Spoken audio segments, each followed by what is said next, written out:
Hello, everyone. Welcome to this session on promoting access, engagement, and learning success for students with severe disabilities. I'm really excited to be presenting this session. I've been working on it, gathering together the materials for this session, and I'm going to be sharing with you a variety of tools that you can use both virtually and in-person teaching. So let me see. So what are we going to be talking about today? We are going to be looking at students who have significant cognitive, communication, and social needs, who are requiring an additional way of looking at the instructional delivery. We are also looking at students who may have motor difficulties, and how do we adapt that instructional delivery to reach all learners, to reach diverse learners. And instead of thinking of it as a one size fits all, we have to adapt our delivery. We have to adapt the tools. We have to adapt the techniques to make sure the learner is engaged, the learner is participating, and we are making sure the learners with significant needs, complex needs, have an opportunity to indicate their response, to share their response. And the ultimate goal is not only that they make academic gains, but they also make functional life skills gains. And our ultimate mission is to make sure every student with significant learning needs increases his or her competence to be self-dependent. With that mission, let me go ahead and begin. So let me find out who are the participants today. So let me see. Let me start the poll.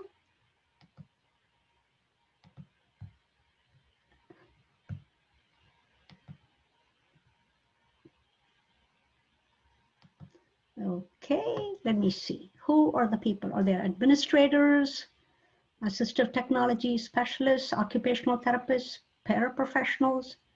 There are some parents too, it looks like. Wonderful. Physical therapists, special education teachers, speech pathologists. We do have a diverse audience today.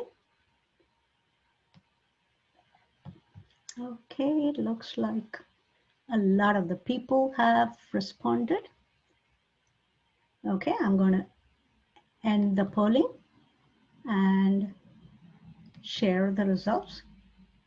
And looks like we have a lot of assistive technology specialists and occupational therapists and special education teachers. That's wonderful.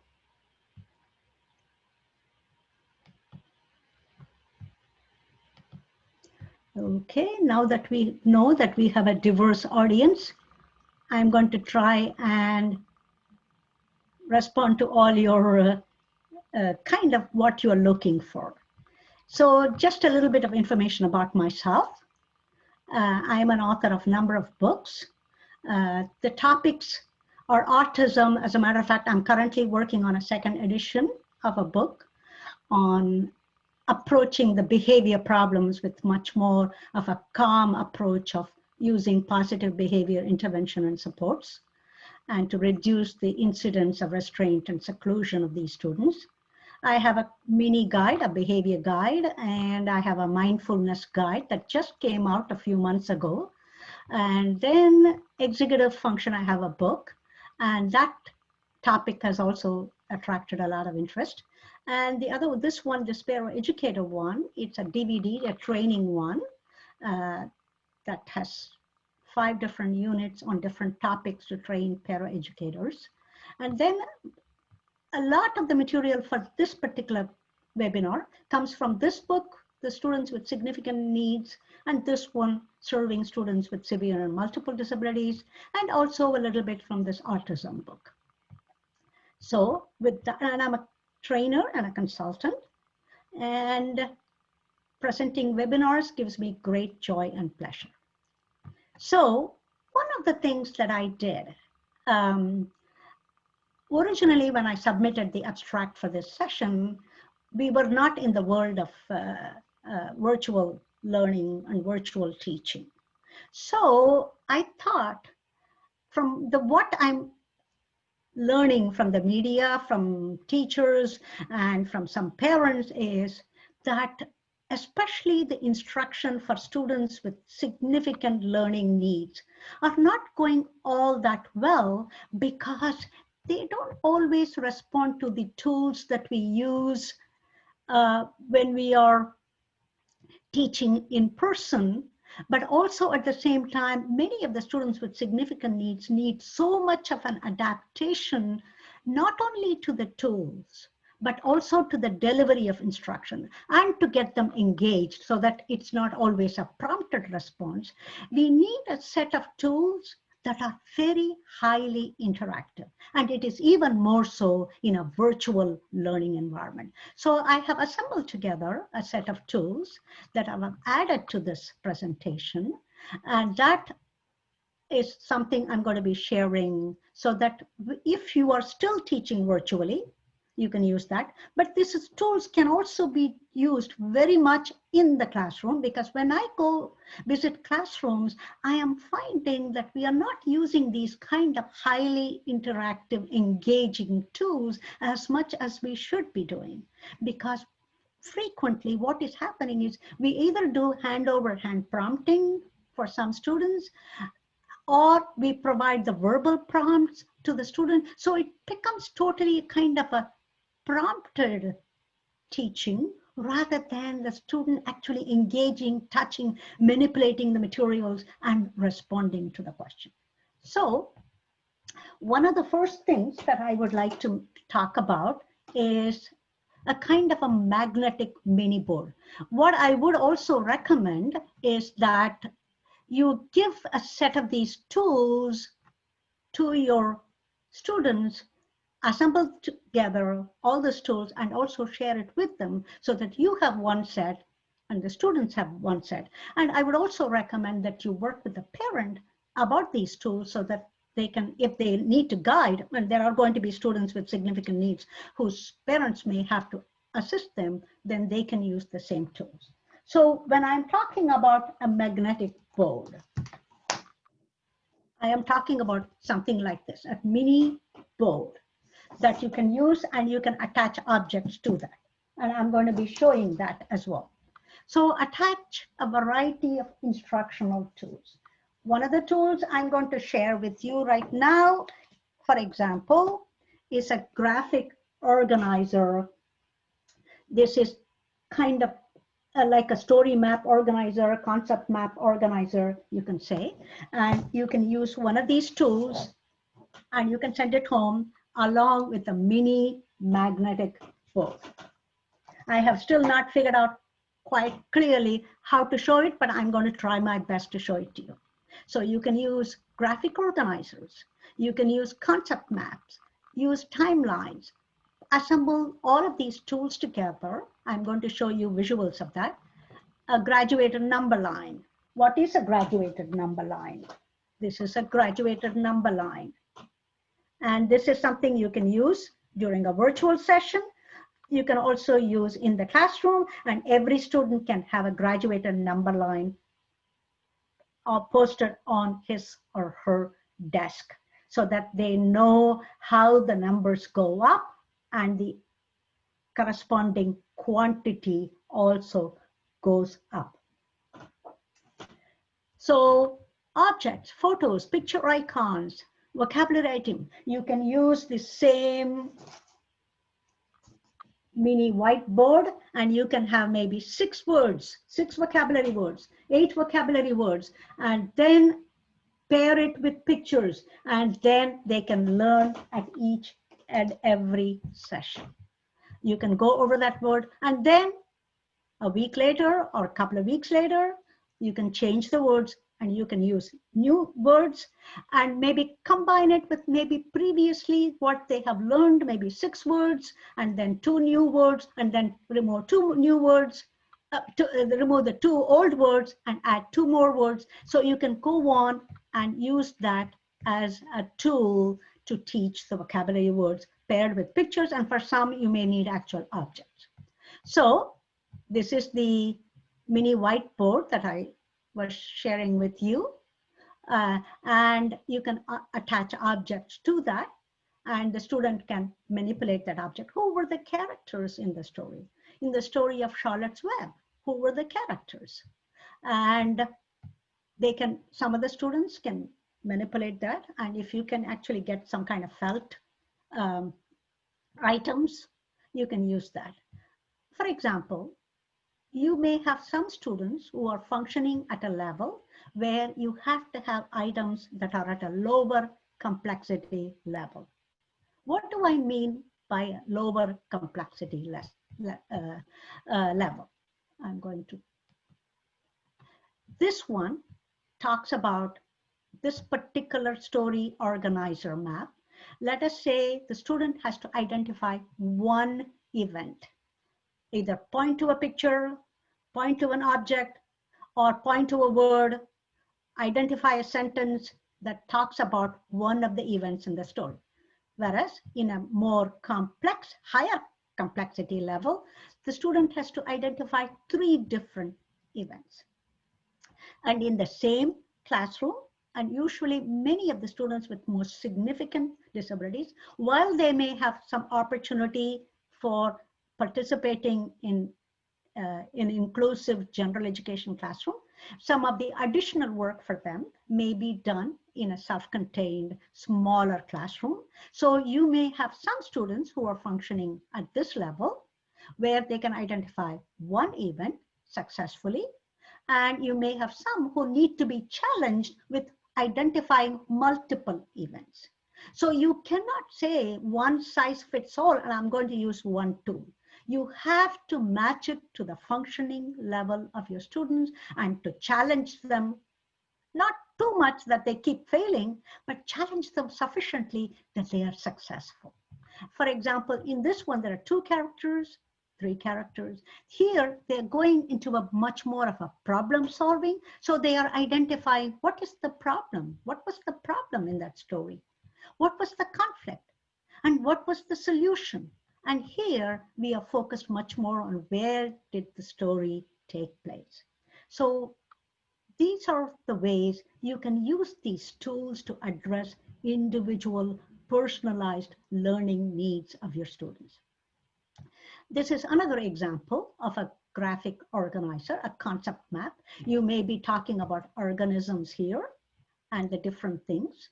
Again, pictures, pictures, pictures. And if you can use some plastic items or some felt items for them and attached with Velcro, that would add a tactile element.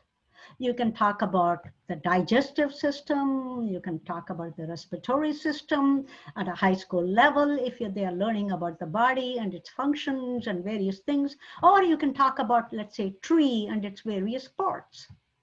It can be adapted, adjusted to your curriculum that you are trying to teach. But you are just adjusting your delivery and the complexity level. These are some more tools. Here is a timeline. If you're teaching, let's say, history, social studies, you can talk about, let's say, the events. Let's say you are talking about Martin Luther King's life story.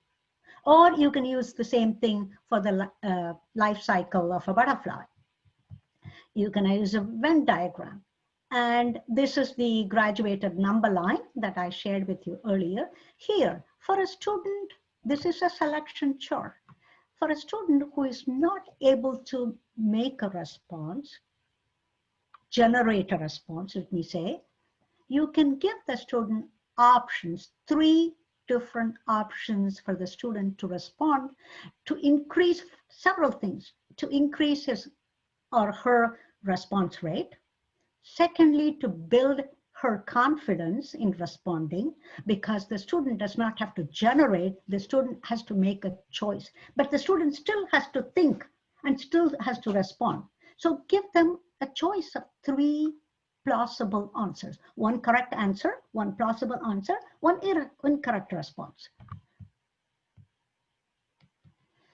And this one is another kind of tool that you can use both virtually and in person. And this is many students with significant needs struggle with writing. And often it's the teacher writing for the student, practically sometimes holding the student's hand and moving it along. So if you give them a kind of a concept map, and it doesn't have to be even this complicated as I have shown, this is maybe for a higher functioning student, you may have my travel story, and you may just have the places I visited, and there are maybe 3 options, and they point to the one that they visited. And you can have a word bank associated with that, and they can pick the words and put the words there. Or you can have sentences, you can have sentence frames, and they can use the sentence frame and to complete and to write a kind of a story about their travel. And this same thing can be broken into 3 different activities: the places I visited, the fun things that I did, or my favorite part of my trip. Again, using that selection chart and this word bank or a sentence frame, your student can be successful in creating, completing a writing activity. So these are all variety of ways you can. And this one is an activity object schedule. This is for a student who is not able to clearly connect with pictures. You can use something like objects as much as possible. Again, you can have, so I'm trying to show you so that they identify the various time periods during the day and how the schedule works, and so that they're making the connection. At this time, they are making a connection. Okay, I have bells, so that means it's time for music. And they may be functioning at the level where they are trying to connect concepts with objects that correspond to that activity. And you can have, for a student who is using, who has motor difficulty, you can even have an adapted glove. You can have an adapted glove, and the student, fortunately, this glove does fit me even. The student, you can attach it, and the student can say, oh, this is music time. You can even show it in addition to using the object-based activity schedule. The student can match this to what is on the activity schedule, just so that he has another layer of support and adaptation. I always have a lot more to share than the time permits, so I'm going to just quickly, this is what is called an activity folder. And for some students, they can work with activity folders both at home and at school and virtually. And this is nothing but an activity folder like this with pictures. And then on the back, there are some additional pictures that they can classify into living and non-living. And you can have the same thing, for example, for math. You know, depending on whatever level. If they're just at the counting level, it may be different. This one, the picture here shows an addition activity. So I plead with all of the educators, let's rethink, reimagine, and retool instructional delivery for students with significant needs. As I mentioned earlier, one of my major concerns when I go into these classrooms as a consultant We are often doing most things for the student rather than generating their response and truly engaging them and getting them to participate. And we are trying to not use a variety of tools, but much more what's in the book, and we do it. Let's be much more creative. Let's try to get the students to interact with the items in the beginning. That would be your kind of first exposure to them. You send them a set of tools. If you're doing a virtual teaching, let them get familiar with the tools. Also explain it to the family. You know, if you can meet with them, either you or your paraprofessional or whoever is involved with the team, working together collaboratively, reach out and see if the parents, because let's make it a kind of an opening now for these students to make much more of an academic as well as a functional progress for these students. And it is very important, I want to mention here, is it's not only that we are using these tools, but we are making sure the student is responding. The student is indicating her response through the materials that we use. So I do have a poll, and let's see, what tools do you use? Do you use routinely a graphic organizer or a concept map or a timeline? Or do you use a lot of concrete items? Or do you already use a graduated number line? Do you use writing frame? Let me see what you use. So let me launch the poll. I hope you can see the poll.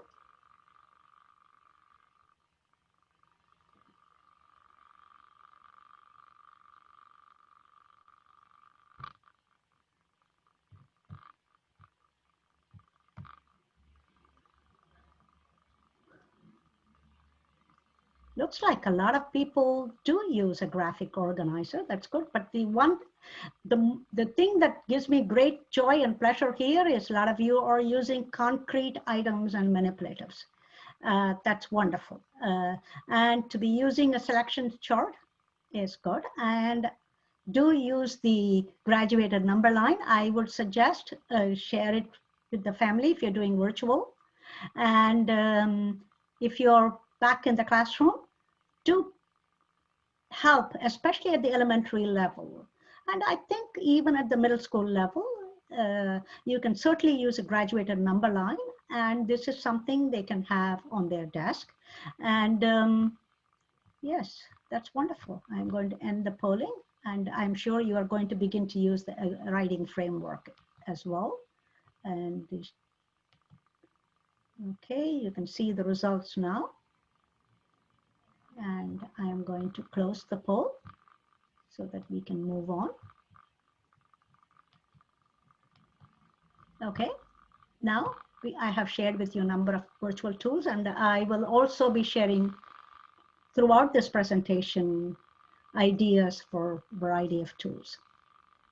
So what is some of the steps that we have to take to make sure we are strengthening the academic and the functional growth in our students, in our learners, who have much more of a significant and complex learning needs? First and foremost, it is important to understand their learning characteristics. What are their strengths? What are their preferences? How do they learn? And no two students are going to be identical. Each one of them will learn possibly in a different way, and you do have to adjust and adapt the way you deliver that instruction and how you engage that student accordingly. The other important thing is to apply the universal design for learning. I'll just briefly go over that also. And then, as I have repeatedly said, we have to make sure there is active learner engagement and response. And as part of that, we have to deliver our instruction in a systematic manner. which will involve effective use of prompts. But at the same time, we have to modify the task characteristics, as I illustrated in that example of a higher complexity and a lower complexity concept map or a story map organizer.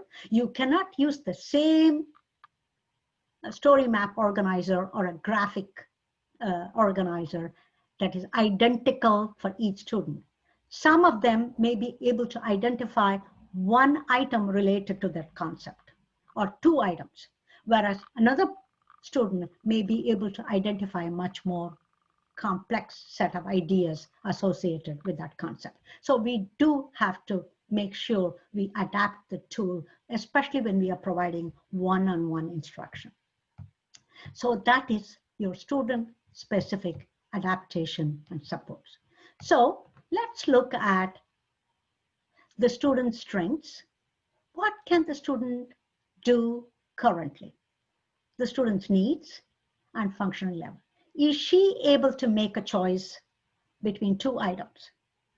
Assuming you are giving a representational object. What do I mean by a representational object? Some students, for example, may not know the kind of the symbol for number 8 or number 9. So do we use different varieties of objects with that student to represent that number?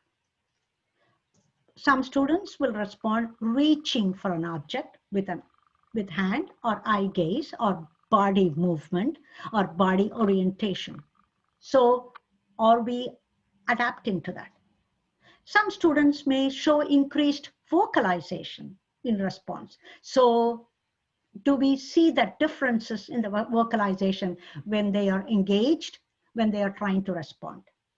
Some may show changes in affect, and some may use an assistive technology device. I'm hoping a lot of the students who are not able to verbalize are using assistive technology devices, but matched corresponding to their functioning level, but not an iPad that's given to everybody. But maybe some are making just a choice between two items, two answer choices, and a suitable tool for that, rather than the adult taking the student's hand and moving through the various icons to find the right answer. And some may be orienting their towards the sound that's coming from. So these are all some of the characteristics which I'm sure your speech pathologist, if you're a speech pathologist or assistive technology specialist, the teachers can get their guidance from and make the decision for the tools and the assistive technology devices. So we are thinking in terms of applying a universal design for learning framework. So what are some of the things that we would use? We would use, of course, a concept map. We would use storytelling. We use role play and drama, and we use kind of concrete objects to represent math concepts.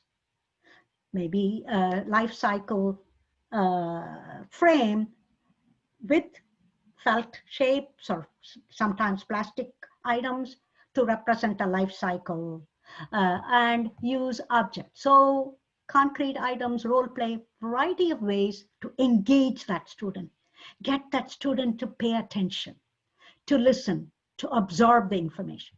The next thing we do is we present, as educators, we present the information in multiple ways. I have already shared with you a number of things. One of the things is you are using maybe a PowerPoint presentation. Maybe you are using something of this nature. Let's say this is connected. Let me show you. I hope you can see this.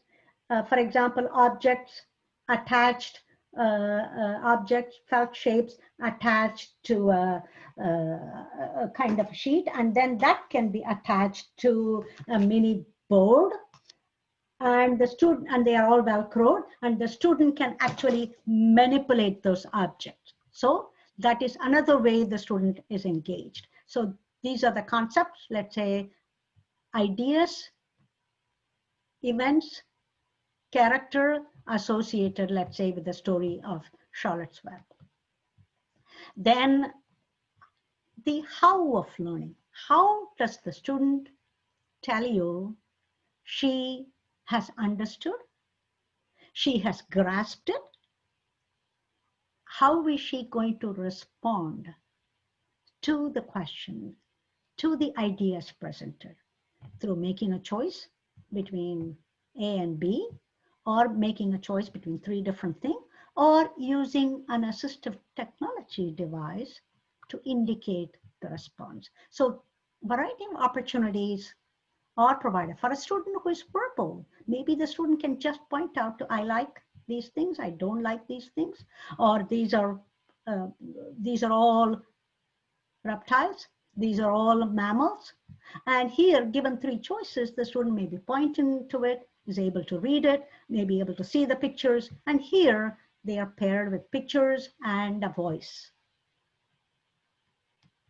So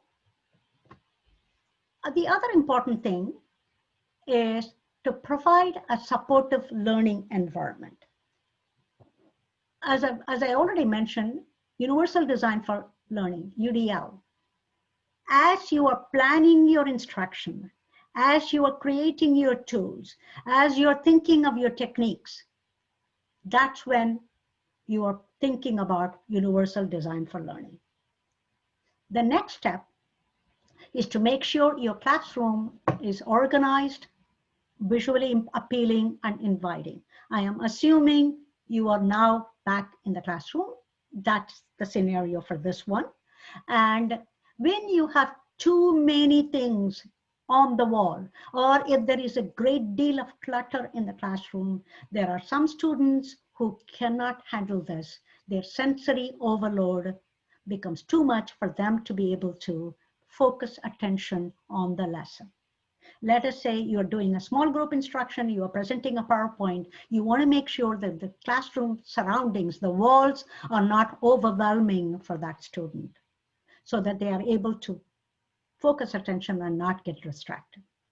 The other important, very critical thing is to make sure you follow a structure and a predictability with a consistent type of routine. And that applies very much in the classroom, in-person instruction, but that's also important during your online session.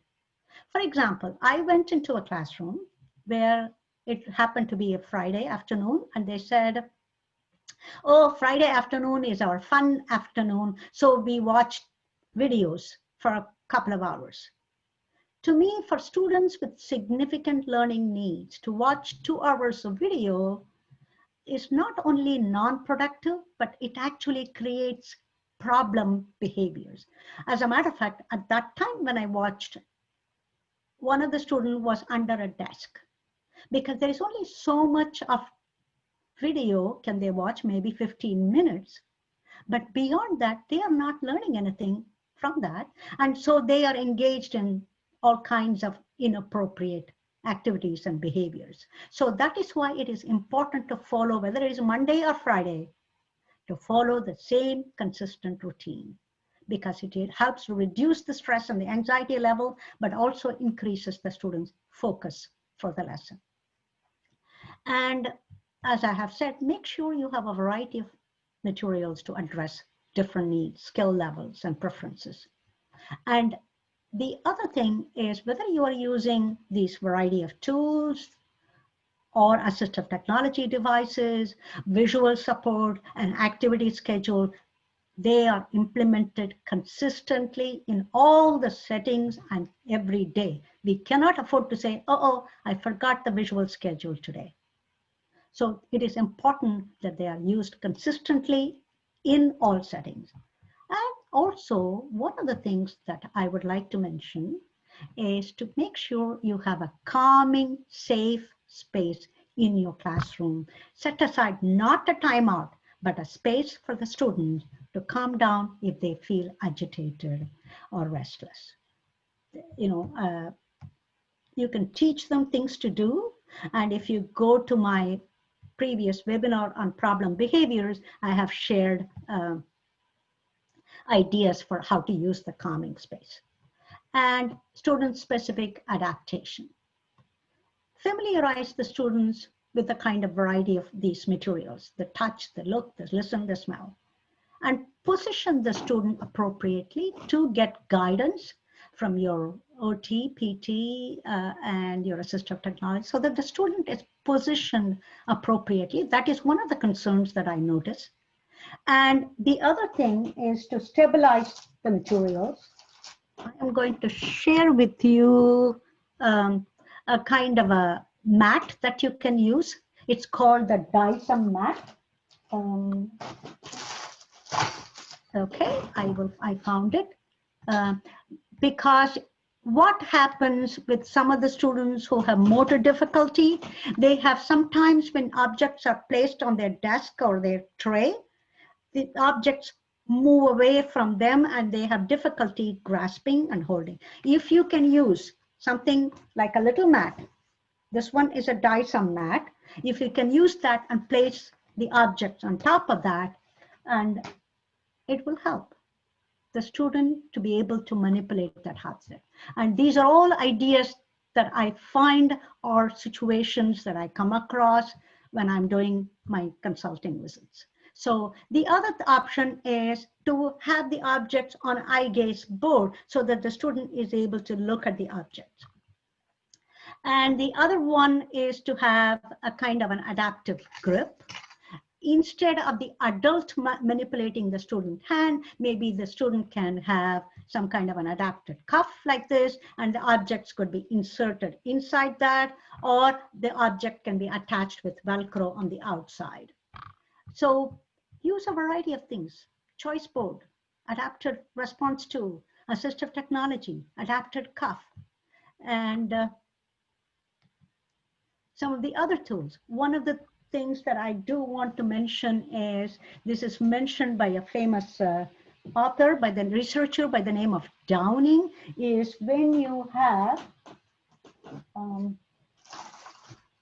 let us say, I'm going to show you. I'm going to show. It takes me a few minutes to get the material out, but I'm going to show you what I mean. One of the things is when you are trying to show something, let us say I have a mini board and I have yes or no response. And one of the things is if you have objects, and I have two objects here.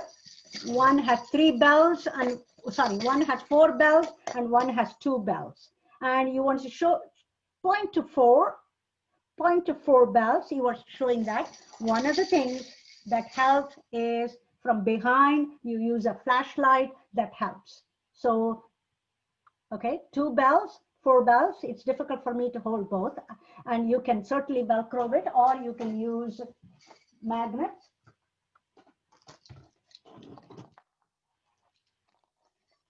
You can use magnet and hold it, or you can Velcro it to the mini board. So using a flashlight on that object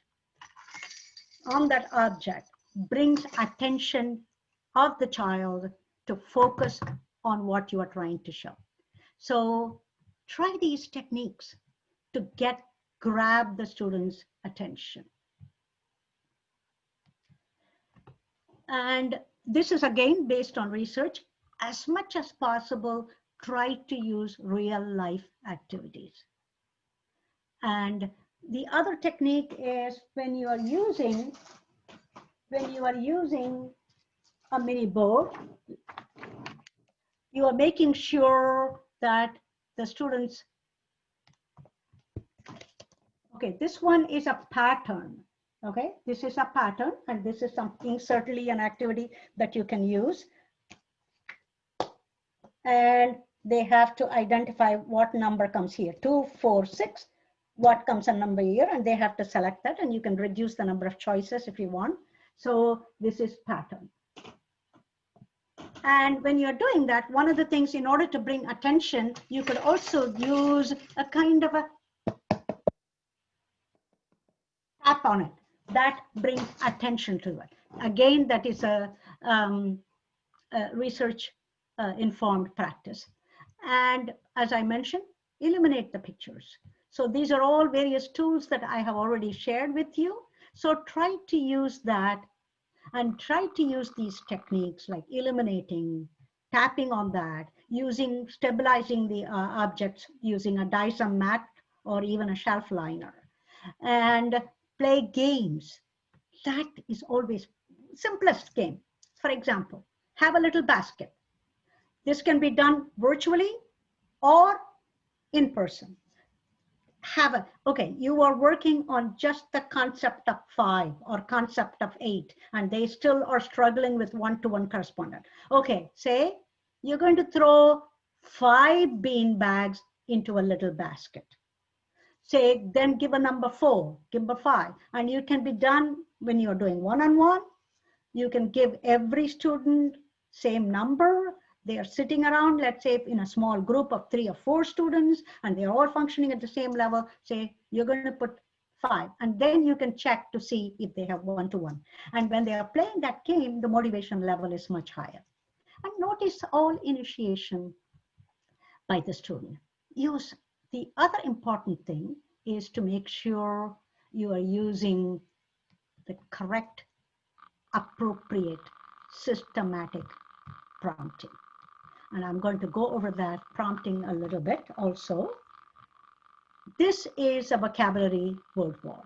You can use a mini board like this to post all the words. You can use a mini board and you can have the various pictures, or if you're in the classroom, you can have the real word wall. So what it is, and the other important thing you can use with that is you can use this talking brick, and you can attach the talking brick next to each word so that the students have the opportunity to actually press the talking brick, see the word, see the picture, and as you have it at the, let's say, as you place it on the wall, if you're in the classroom, place it on the wall closest to your exit door, so that each day, multiple times, they have the opportunity to see it, and at least a couple of times you can go over the words as they are arriving, or maybe as they are leaving for their lunch, or as they are leaving at the end of the day, so that they leave with that thought in their mind, and then next morning you can go over the words. These things will take maybe 1 or 2 minutes, but with repeated practice, it becomes part of their vocabulary. And the talking brick attached next to each of them would help for them to hear the words, see the word, and see the picture associated with the word. So as I said, one of the most important things is making sure that the prompting level that you used is not too intrusive. One of the things that happens is we tend to over-prompt. In other words, we don't often give sufficient wait time for the student to respond. Also, the other thing is we have to start with the least amount of prompting.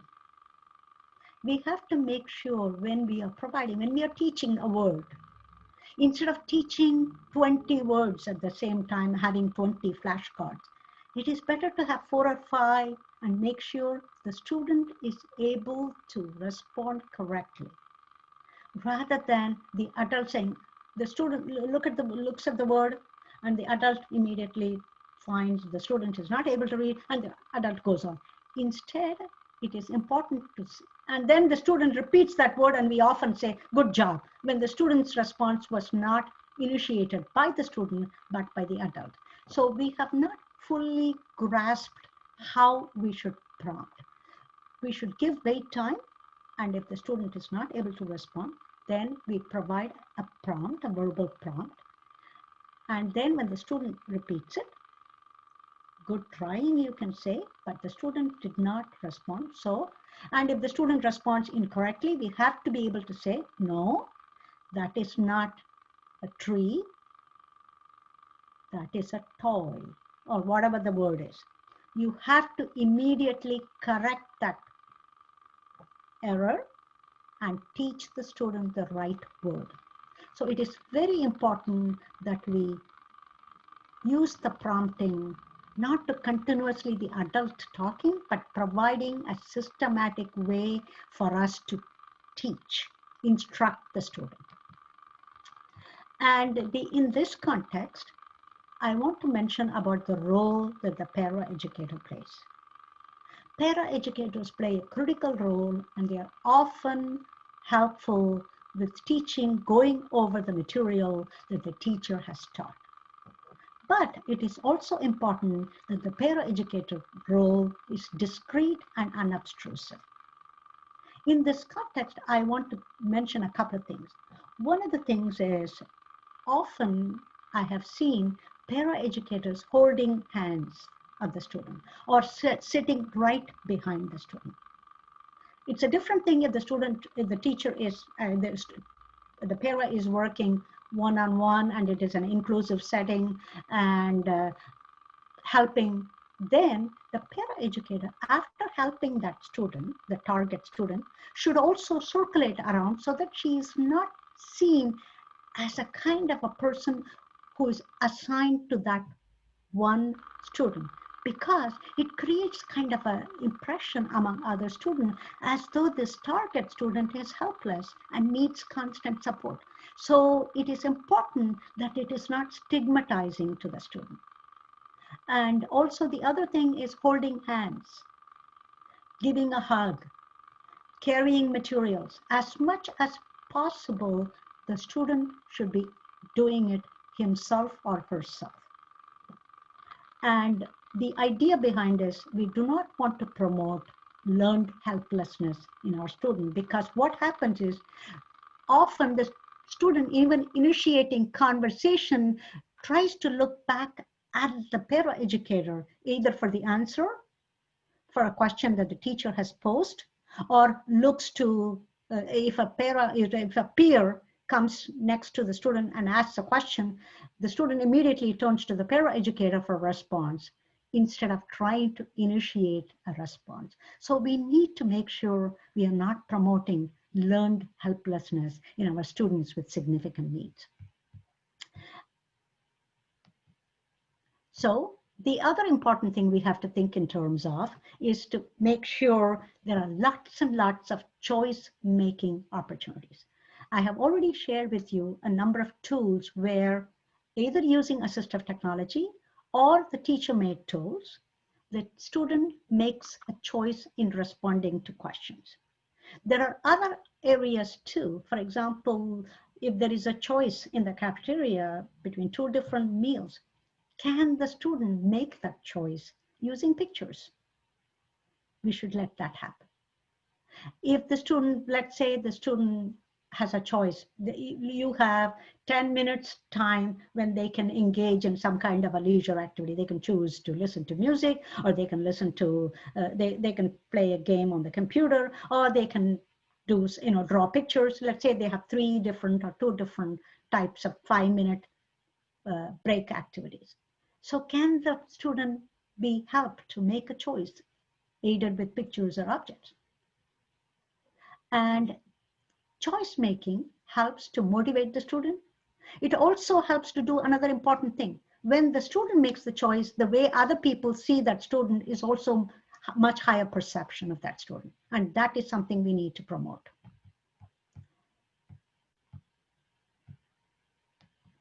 So the other important thing is, I have shared with you a number of tools, number of ideas for how we try to engage the attention of the student, how we try to get the student to participate.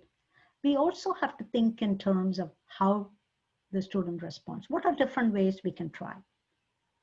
In responding to a question, to a lesson that we have presented, The student can respond in complete sentences. The student can use a response participation card called yes/no cards. Certainly, they can use an assistive technology device, but they can also use something like this, as simple as this, yes/no cards. For example, they have a set of objects, and the problem is, and maybe let's say it's a math problem. 2 plus 3 equals 6 or equals 5. So they have, and you may say 2 plus 2 equals 6. And they have to choose between 2 plus 2 equals 6. Is it a yes or no? That may be something they can also use. It may be a story. Was there in that story of the giving tree, was there a monster in the story? Yes or no? So it can be as simple as using a yes or no card that they are responding to the question. They are able to read a text with the aid of pictures, and I will show you an example of a book that I have created. It's the story of the giving tree. And these are tools that can help. And let us say this is the picture of the giving tree. And then I have things here which you cannot see, which is identify the tree. These are all things written on there so that it gives you clues to how you can engage the student. Are there apples in the tree? Yes or no? Are there apples in the tree? Yes or no? Identify, point to the apple in the tree. And then the next page, and there are many pages, I'm not going to go over every one of them. The tree loved a little boy. And then there is the picture of the little boy. And then they can say, you can say, is there a boy next to the tree? And then you can ask her to show you the boy or the girl or whatever is in the picture. And it goes on, and there are various ways, various pictures, various ways you can involve the student, and there are things that you can have, and you can share it with the parent. You can share an example with the parent so that they can go over some of these things as well as. And so you can create a laminated book aided with pictures to share with the parent and share with the student, and you can use that as a way for the student to engage and to respond. And as I said already, make a choice. Touch and manipulate the items. Another example that I want to share, this is a little bit more difficult, and this is vocabulary words. And again, this is at a much more advanced level. That was a very simple one that I just shared with you. In this one, they are learning week and week, and there are different pictures, and they can attach the pictures, and you can take out all the pictures, and this is something at the end of the lesson you'll be able to know which words they can read. So there are different flower, you have many different things, and then there are various pictures that are in a little plastic bag attached to the back of the book, and that is another way that you can engage your students and get their response. They don't have to talk, they don't have to use words, but using that, they are indicating to you whether they are able to read. And of course, you can use the eye gaze device, or they can use an AT device. Okay, we have another poll. Now that I have shared a number of tools, maybe you can share with me, what do you plan to add? What tools do you plan to add to increase active engagement, and especially the student to respond? Often we are able to use a variety of tools. One of the things that I do find is to get the student respond, we tend to prompt rather than have the student indicate her response in a very clear, concrete way. So do we see what am I going what are things that you are going to be adding to your tools? An activity schedule with concrete items. I think I shared with you what I meant. So, but I will show you again. This is the kind of concrete tools. Or are you going to use a mini whiteboard or eye gaze board? Or are you going to use activity folders? Again, I shared with you a variety of activity folders you can use. Or are you going to use a kind of an adapted grip? These are folder activities. Are you going to use a lot of role play and drama? One of my favorite things is to use role play and drama. You can teach a variety of concepts using role play and drama, and especially some stories lend themselves, and some concepts lend themselves beautifully to role play and drama. And you can also have games like charades game and build vocabulary and make games with math concept. Okay, let me see. And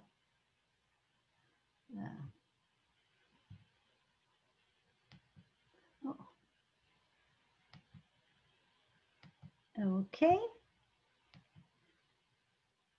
What tools do you plan to use? Okay, you're going to add my favorite things. Playing a charades game, you can have a lot of fun in the classroom. You can have feelings, for example.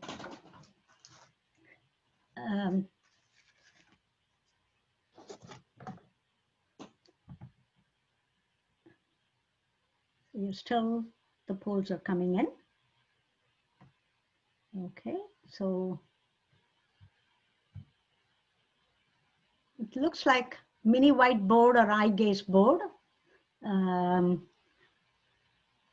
And looks like almost all of them very similar.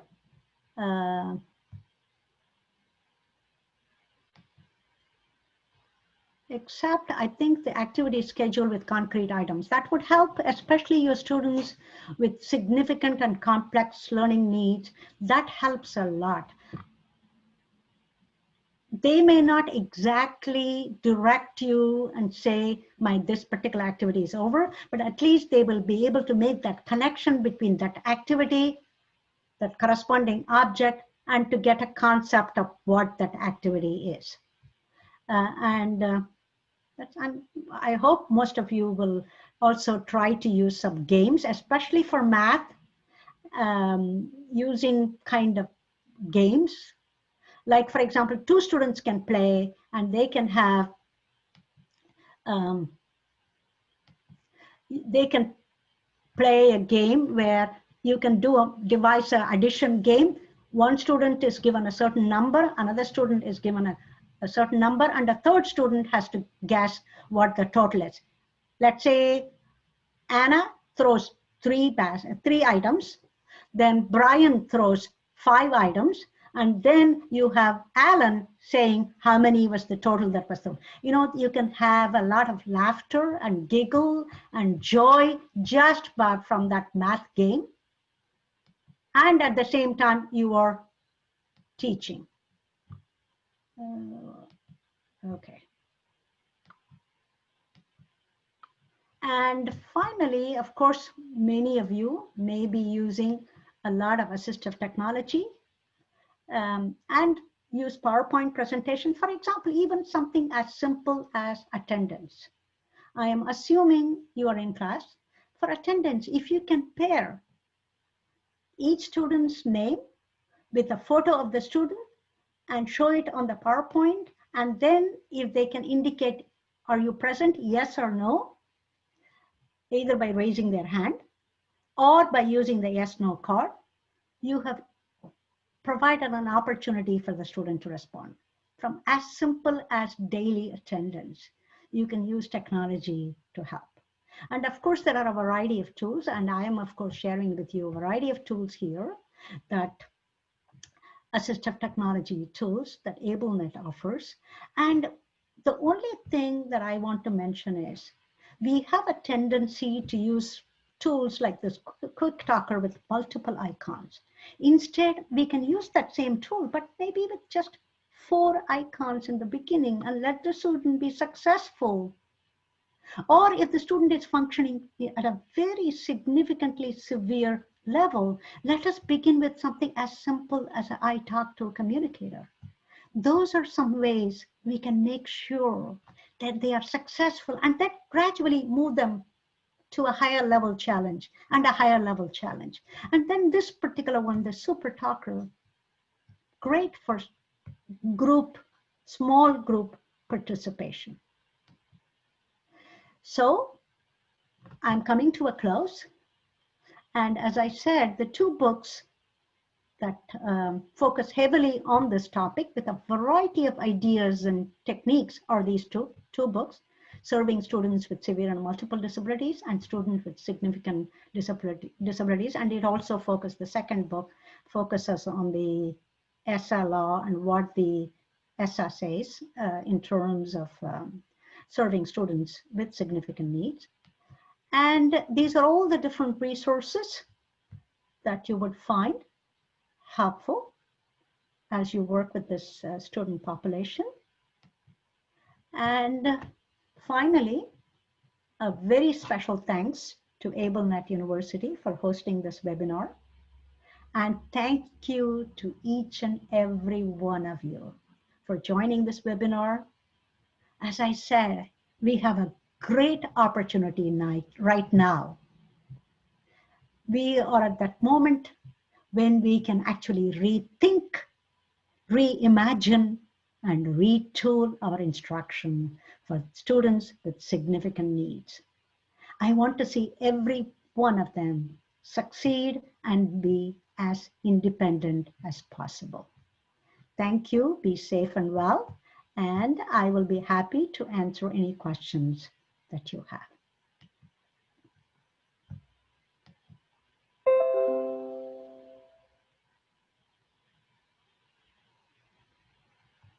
Okay. Are there any questions? I don't see any questions at this time, Padmaja. Okay, we are on time. I have that one comment, but no question. Oh, there are no questions? No questions. Okay. All right. Okay, thank you. Thank you. Wonderful.